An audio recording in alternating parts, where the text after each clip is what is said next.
Welcome to News Now on M6, your hometown station. I'm Elena Tickle. And I'm Dalton Hollinsworth. And here are your top stories. The beloved musician Prince died recently at his home in Chanhassen, Minnesota. He died at the age of 57 due to an unknown cause. Officials are currently investigating the cause of death and expect results within a few weeks. Prince was single, had no children, and also didn't write a will, creating a sticky situation for his family. Without a will, Minnesota law states that his estate will go to his sister and half-siblings.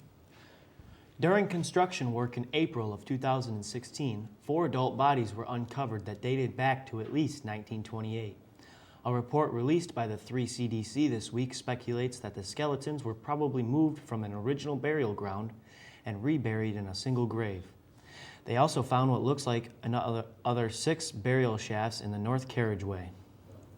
There is an explosion of cases of birth defects caused by the Zika virus. Many cases have been missed because babies look normal when they were born, but hidden defects are certain to show up as they grow. The virus causes brain damage to the babies shown with an MRI or a CT scan. They don't know what will happen in the long term to the children, but there is no cure yet. At the beginning of the presidential elections, the GOP believed Trump's campaign was unnecessary and a plea for attention. Now the GOP is singing a different tune. A statement came from a GOP official. "I think he could change the electoral map in ways we haven't seen before."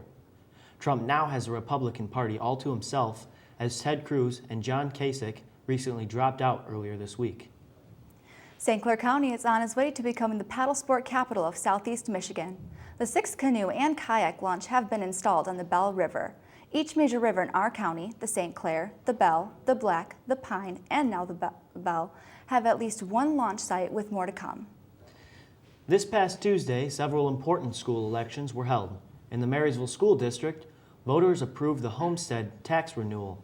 Unfortunately, Port Huron area schools and East China School District's attempt at building bonds were unsuccessful. I think it's really nice that they've been really putting in those launch sites to the rivers in our county. It's a good way to draw people in. Yeah, and I know that kayaking is actually getting a lot bigger these days. So I feel like with all this coming in our area, it's really going to bring in a lot more tourists and stuff. Yeah, me too. Let's go over to sports. Thanks, Elena. On April 28th through the 30th, the 81st annual NFL Draft took place. Bob Quinn, first-year general manager, led the draft for the Detroit Lions. Their drafts included 3 offensive linemen, 2 defensive linemen, a quarterback, a running back, a hard-hitting safety, a hard-hitting linebacker, and a long snapper. A couple of their highlights include Taylor Decker and A'Shawn Robinson, each with an A- grade. With the NBA playoffs underway, the Toronto Raptors narrowly escaped an upset as they defeated the Indiana Pacers in Game 7, winning 89-84. Miami also will advance on to the second round of action, beating the Hornets 106-73 in 7 games.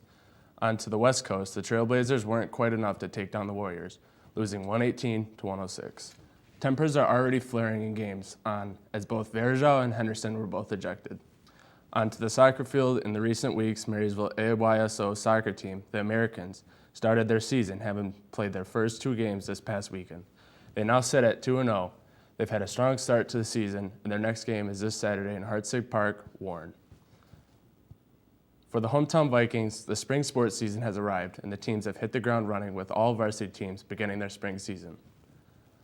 With all varsity teams having already played a number of games, this looks like it is set to be a good season, with several of the new teams already having a few wins under their belts. Good luck to all our Viking sports teams.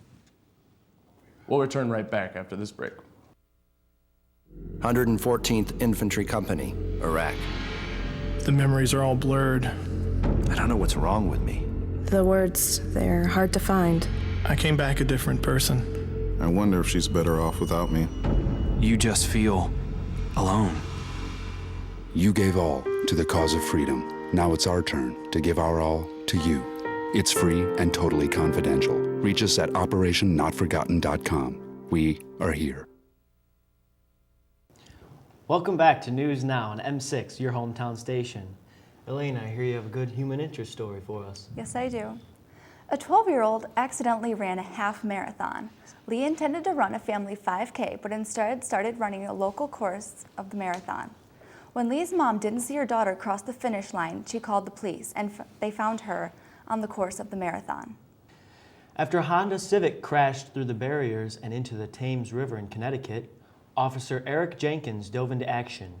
The officer swam into chest-high water, battling waves and freezing temperature to save the driver, an 85-year-old Marie Fitzgerald.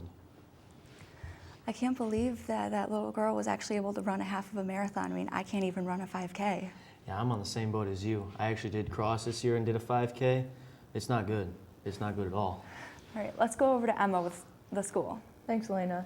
Marysville High School robotics team was in St. Louis over the last week for the FRC Worlds competition. Not good.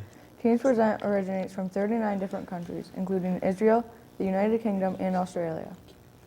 Finishing 35th out of 75 teams in their divisions, the team is excited for next year's season and is already making preparations. Are ready for your AP test? Today marks the beginning of the week of the AP exams. Beginning this Monday morning with the psychology and chemistry test, followed by Physics 1 on Tuesday and Physics 2 on Wednesday, along with English, Lit, and Calculus on Thursday, and a push on Friday. Now for the seniors. This year's senior class last day of school is on May 27th, which is a half day for all the students that end at 11:10 p.m. Graduation ceremony is June 5th, 2:30 p.m. Baccalaureate is May 31st at 7:30 p.m. June 2nd is honors night at 7:30 p.m. Good luck to all the seniors in their future. Do you have stuffed animals? From March 29th to April 29th, Task Group 5 hosted a stuffed animal drive. Students dropped off new stuffed animals with tags still attached. All stuffed animals were donated to the McLaren Huron Hospitals. We'll be right back after this break. The young millennial generation has had more election participation this year than any year prior. In fact, they account for nearly 1/3 of the electorate. But less than 50% of eligible young voters aged 18 to 29 casted a vote in 2012, and only 19% of all votes casted in 2012 came from young voters. Young voters are one of the largest and most diverse demographic in the country, yet seldom vote. Become a part of the solution, not the problem. Use your voice and speak out. Hello and welcome back to News Now on M6, your hometown station. Garrett, I hear you have an interesting story for us about sign language. I do, thank you.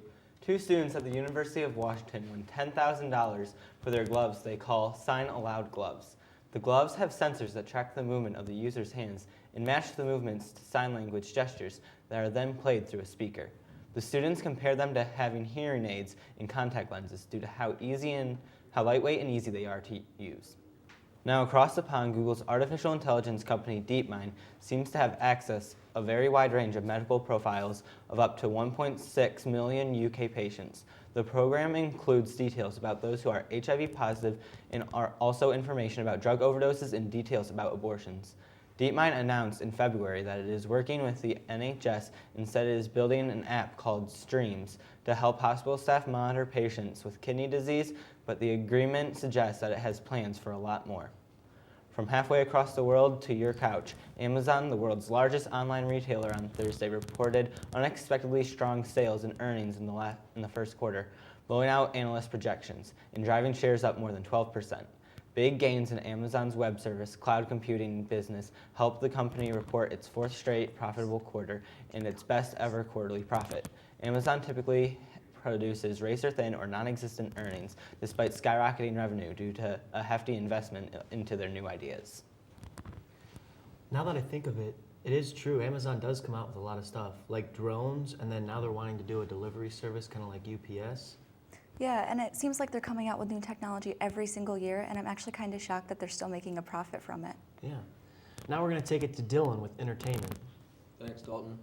The new Jungle Book movie has won the crown 3 weeks in a row with $42.4 million. Zootopia's average per theater, $2,013 from 2,048 theaters. Zootopia, in its 9th weekend in the U.S. theaters, managed to out-earn the debut of Ratchet & Clank, the $20 million budgeted video game. Captain America: Civil War, in his 13th Marvel film superhero franchise, to the music industry, views as the newest album of hip-hop artist Drake. After coming out on iTunes, the album has sold over 600,000 copies in the first day. The 20-song hip-hop album has been talked about all over social media. This is Drake's 4th studio album. Now to the business side. Comcast has recently acquired DreamWorks Entertainment for $3.8 billion. This purchase, which the Los Angeles Times says happened with breathtaking speed, means the company will now own rights to famous movies such as Kung Fu Panda and Shrek. I saw Zootopia a couple weeks ago, and it was actually a really good movie, and I'm planning to go see in Civil War too. Yeah, I really want to see Civil War too. I can't wait for that movie to come out. It's been on my calendar for a long time. Yeah, I'd say so. Well, thank you for watching, and be sure to join us again for News Now on M6, your hometown station.